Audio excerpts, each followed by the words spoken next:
Thank you, Chair. Aaron DiPietro, the Florida Family Policy Council. We are in full support of HB 1557. Just to clarify a few things, nothing in this legislation restricts students' free speech in any way. Nothing in this bill restricts discussion in the classroom. It is solely focused on school district policy and directed instruction.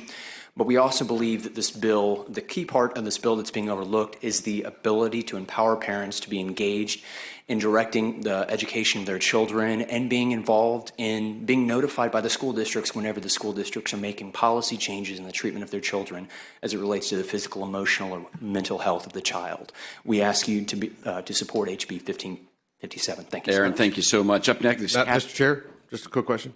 Yes, Aaron, thank you so much. And Aaron, you'll yield for a question. Senator Pizzo, you're recognized for a question of Aaron DiPietro. Thank you. Mr. DiPietro, you said that this bill in no way, I don't know if you said alters or bridges or as it relates to a student's First Amendment rights. What First Amendment rights do you think a second grader has? Mr. DiPietro. So my statement was based on the fact that nothing in this bill restricts any student's engagement in speech. Mr. Chair, if I may. Senator Pizzo. Which is the First Amendment. So what First Amendment or free speech rights do you think a second grader has?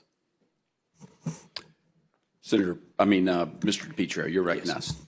So I don't exactly know where the direction the question is coming from, but I believe in the bill. Mr. Chair, I could ask it another way? Senator Pizzo. Why'd you mention free speech and students in the same sentence?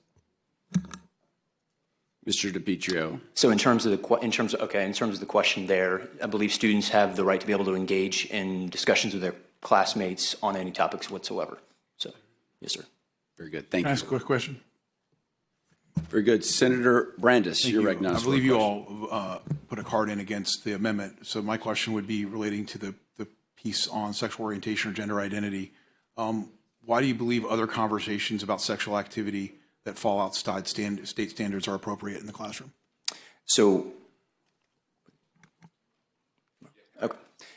thank you, Senator, for that question. So our focus on that is that state standards already currently address sexual activities and specific discussions on sexuality in our current state standards, and that the issues of sexual orientation and gender identity do not have current definitions in state standards, and that's where we believe that the focus needs to be on those issues. Thank you.